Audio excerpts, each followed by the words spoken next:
اسلام آباد high court کے chief justice عطر منیلا کے آرڈر کے مطابق منال ریسٹورانٹ اب سیز ہو گیا ہے، اس کو بند کر دیا گیا ہے، اور 8,068 ایکڑ زمین جو آرمی کو الاٹ کی گئی تھی اس کو غیر قانونی الاٹمنٹ قرار دیا گیا ہے۔ اس سے پہلے جو مدعا انہوں نے نپٹایا اس کے اوپر بھی فیصلہ اب حتمی آ گیا ہے کہ نیوی گولف کورس کو فوری طور پر سیل کر دیا جائے گا اور یہ کیپٹل ڈیولپمنٹ اتھارٹی کے حوالے کر دیا جائے گا۔ یہ بہت بڑے فیصلے ہیں اور انہوں نے تہلکہ مچا دیا ہے۔ ہم اس کا تجزیہ اس زاویے سے کرنا چاہتے ہیں کہ ان فیصلوں کی اہمیت اپنی جگہ پر موجود ہے، لیکن ان فیصلوں سے نظام کی درستگی نہیں ہو سکتی۔ جو ایشو اس وقت ریز ہوا ہے پہلے اس کے اوپر فوکس کر لیتے ہیں، وہ یہ ہے کہ اب یہ اوور نائٹ یعنی راتوں رات تو یہ کام ہوا نہیں۔ منال ریسٹورانٹ اسلام آباد کی ثقافت کا حصہ بن گیا ہے، ایک بین الاقوامی برانڈ میں اس کو کنورٹ کر دیا گیا ہے۔ جس کسی نے بھی باہر سے آنا ہوتا ہے اس کو ہم یہی کہتے ہیں کہ منال لیے چلتے ہیں، وہاں سے اسلام آباد کا بہترین ویو آپ کو نظر آتا ہے، پرائم لینڈ ہے وہاں پہ، اور کروڑ کا وہاں سے بزنس ہوتا رہا ہے، سالہ سال سے ہو رہا ہے، اور مقدمہ اتنے عرصے سے لنگر آن کر رہا ہے۔ اس دوران وہ 2 مرتبہ بند ہوا، دوبارہ کھل گیا، اس کے برابر میں اور ریسٹورنٹس کھل گئے۔ اور اگر آپ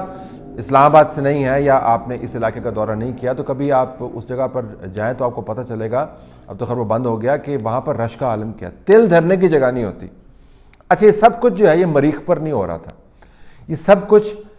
انتظامیہ کے سامنے ہو رہا تھا، یہ سب کچھ عدلیہ کے سامنے ہو رہا تھا، یہ سب کچھ منسٹریز کے سامنے ہو رہا تھا، یہ سب کچھ ان اداروں کے سامنے ہو رہا تھا جن کے بارے آپ کہہ رہے ہیں کہ غیر قانونی طور پر یہ لیز دی گئی تھی یا اس کو ایلوکیٹ کیا گیا تھا۔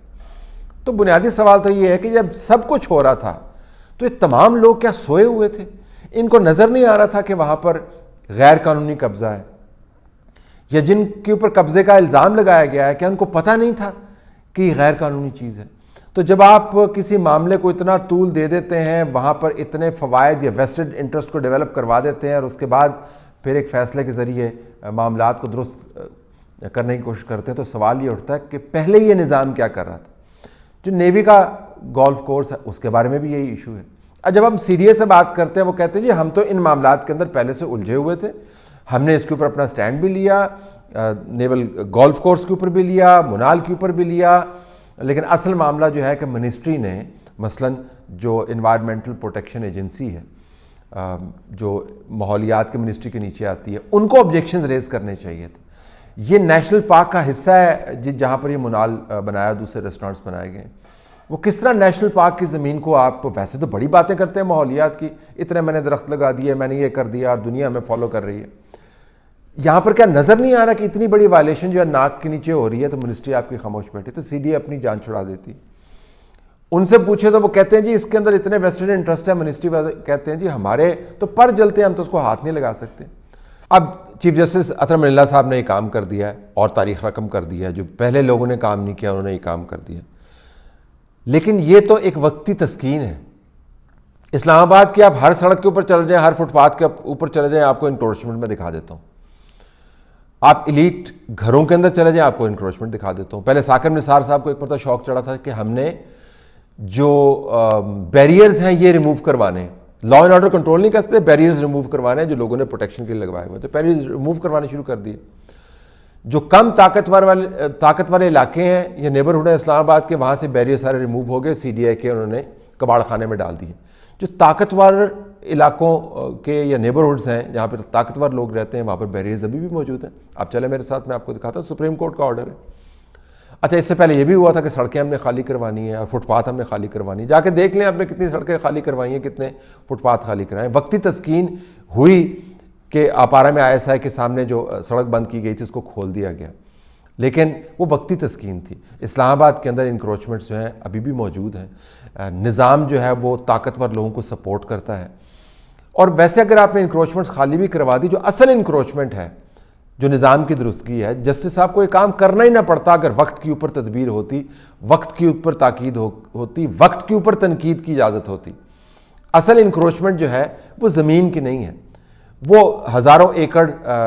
زمین کے اوپر لیز کے ذریعے اپنی بلڈنگ بنانے کی نہیں ہے، وہ ڈیم کے کنارے گولف کورس بنانے کی نہیں ہے۔ اصل جو انکروچمنٹ ہے وہ سیاسی حقوق کے اوپر ہے، وہ انسانی حقوق کے اوپر ہے، وہ فریڈم آف سپیچ کے اوپر ہے۔ جب تک آپ نے بنیادی ستونوں کی جو انکروچمنٹ ہے، ان کی جو ڈیمولیشن ہے، اس کو آپ نے ریسٹور نہیں کیا، تب تک اس ملک کے اندر وقتی تسکین کا بندوبست ہوتا رہے گا۔ سڑکیں کھلتی رہیں گی، کوئی پارک آپ کی زمین آپ نے واگزار کروا لی، کوئی آپ نے جو ہے نہر کے کنارے یا ڈیم کے کنارے کوئی آپ نے زمین واگزار کروا لی، ایک بلڈنگ گرا دی، دوسری بلڈنگ گرا دی، اس سے نظام درست نہیں ہوگا۔ میں یہ نہیں کہہ رہا کہ یہ اہم نہیں ہے، بہت اہم ہے۔ ایک آپ نے ایک معیار سیٹ کر دیا جس کے اوپر اب آپ کو اگلی عدالتوں کو ان معاملات کے اوپر فیصلے دینے ہوں گے، لیکن ہم نے ان معیار کو بنتے ہوئے اور بگڑتے ہوئے دیکھا ہے۔ پہلے بھی سڑکیں کھلواتے رہے تھے، سڑکیں پھر بند ہو جاتی ہیں۔ پہلے بھی آپ انکروچمنٹس ہٹواتے رہے تھے، انکروچمنٹس دوبارہ ہو جاتی ہیں۔ کیا کراچی کے اندر صرف ایک ہی پلازا تھا جس کو آپ نے گرانا تھا؟ ایک ہی جگہ جس کے اوپر انکروچمنٹ ہوئی ہے، اور ایک ہی قسم کی انکروچمنٹ ہوئی ہے۔ ہاؤسنگ سوسائٹیز جن کے بڑے بڑے لوگوں کو عدالتوں سے ریلیف آپ دلواتے ہیں اور بڑے پیمانے کے اوپر ریلیف دلواتے ہیں، اس کے اوپر تو کوئی فوکس نہیں کرتا۔ یہ جو سپریم کورٹ کی طرف سے محترم جج صاحبان نے اتنی بڑی بلڈنگ اسلام آباد کے اندر جو موجود ہے، اس کو جو انہوں نے ریگولرائز کیا ہے، وہ کس کھاتے کے اندر آتا ہے؟ تو بیسیوں مثالیں موجود ہیں، اہم ڈیسیژنز ہیں، لیکن جب تک آپ نے اس ملک کے اندر شخصی آزادیوں کے اوپر انکروچمنٹ اس کو ختم نہیں کروانے کا بندوبست کیا، سیاسی آزادیوں کے اوپر انکروچمنٹ ان کو بندوبست نہیں کیا رکوانے کا، قانونی اور آئینی آزادیوں کے اوپر جو انکروچمنٹ ہے ان کو رکوانے کا بندوبست نہیں کیا، یہ ضمنی چیزیں ہیں۔ وقتی طور پر اس کی